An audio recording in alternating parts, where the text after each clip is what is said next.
you all right? Say something!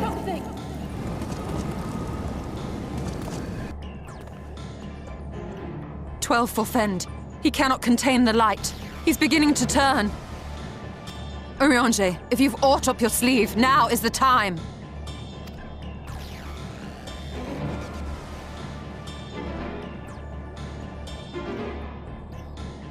It's changing back.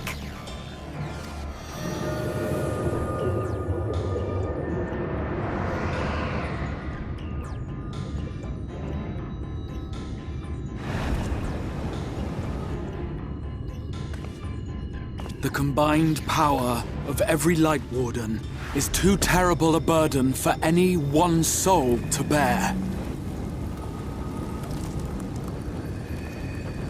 And so I shall relieve you of it.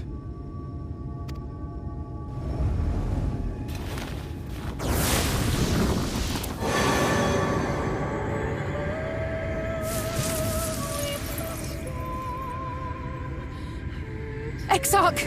What are you doing?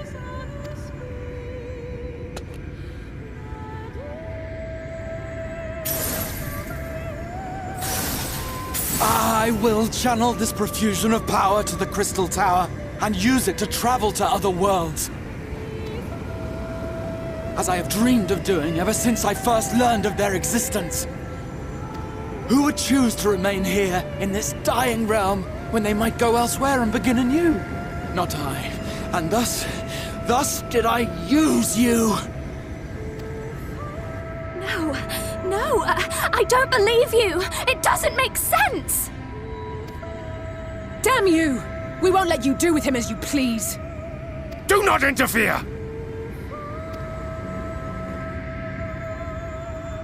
Please, I beseech you all, let him go!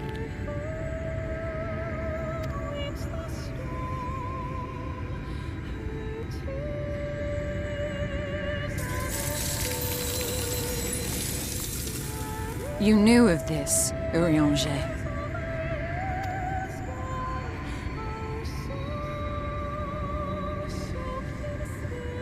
'Tis all a fiction.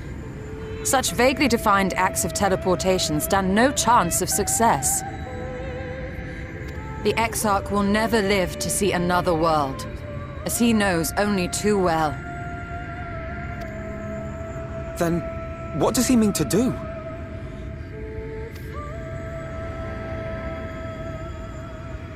He means to take the light with him into the rift, where he will die. From the beginning, he intended to sacrifice himself to save our friend and Norvrent.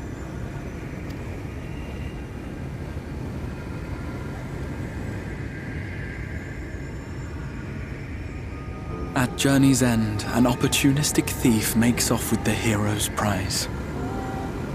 A paltry way to end a chapter, I concede. Yet your tale will continue, and my role in it will scarcely be remembered.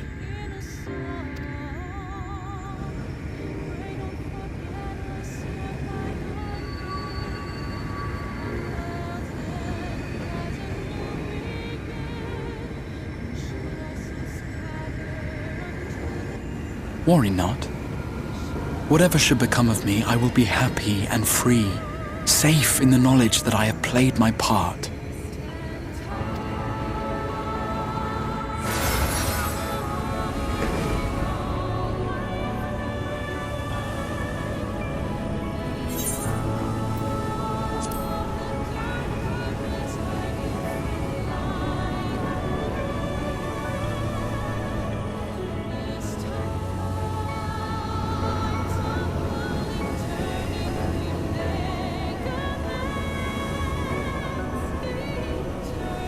Thank you for fighting for this world, for believing.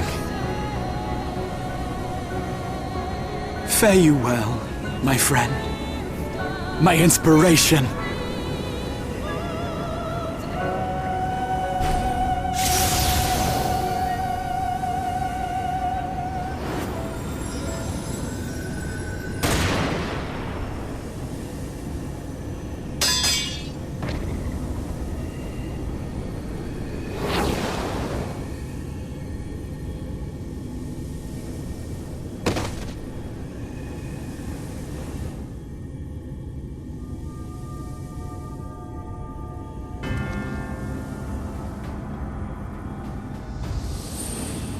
Only those who possess the royal eye of the Allagan Imperial line are capable of controlling the Crystal Tower. Such individuals do not exist in the First. Therefore, in all likelihood, the Exarch arrived here with the tower. This much I had surmised, yet I could not discern his grand scheme. To think that he went through all this trouble for the sake of a single hero. It's almost admirable in its absurdity. Alas, it is not your grand scheme that will succeed, but ours. You bastard! Stay put. Your friend is still alive, but whether he remains so depends on you.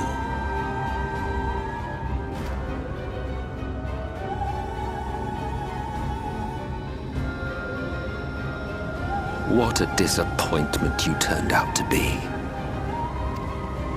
I placed my faith in you, let myself believe that you could contain the light. But look at you now, halfway to becoming a monster. You are unworthy of my patronage.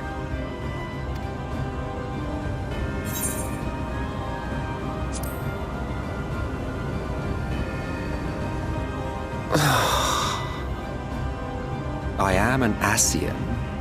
My heart's sole desire is to usher in the Great Rejoining. 100 years ago, I entrusted my comrade Logriff with the task of increasing light's sway over this world. This we sought to do by manipulating heroes. When that failed to achieve the desired result, I created Vorthri. Thanks to your meddling, that too has ended in failure. What was your true purpose in approaching us? By your 12, boy, have I not told you before that everything I said was the truth? You were specimens by which I might gauge man's potential as it stands. I genuinely had an interest in you, genuinely considered taking you on as allies. Provided he could contain and control the light. If not, then he, and by extension you, would be of no use to me. 'Twas as simple as that. So, we've been found wanting. How disheartening. But even had we fulfilled your conditions, there was no guarantee that we would cooperate. What then? Then I simply kill you all. At the very least, it would restore the world to the way it was before you went about trouncing Light Wardens willy-nilly. Suffice it to say, it would be most inconvenient to have all that light taken away, and I would be lying if I were to claim his actions didn't have me worried.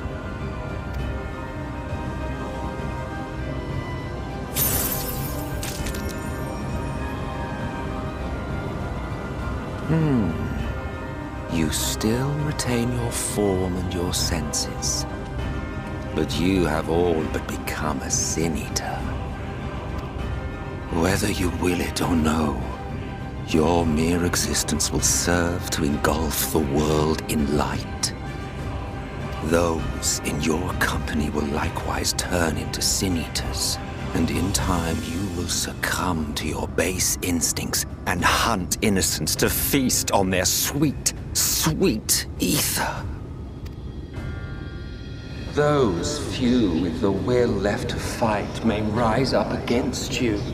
But before your absolute might, they will quickly know despair. There is no hope. We are finished. Mankind is finished. Ah, the irony. What Vorthri achieved through bliss, you achieved through despair. But I have overstayed my welcome. I shall look forward to seeing you bring the world to its knees, hero.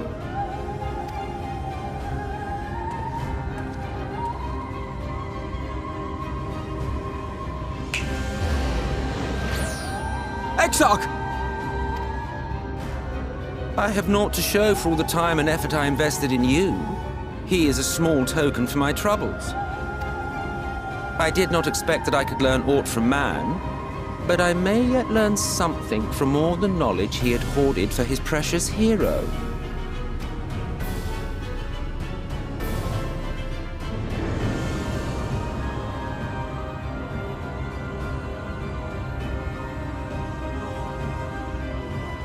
I pity you, I do. Your friends are now your foes. If you do not kill them, they will kill you. When it all becomes too much to bear, seek me out at my abode in the dark depths of the Tempest.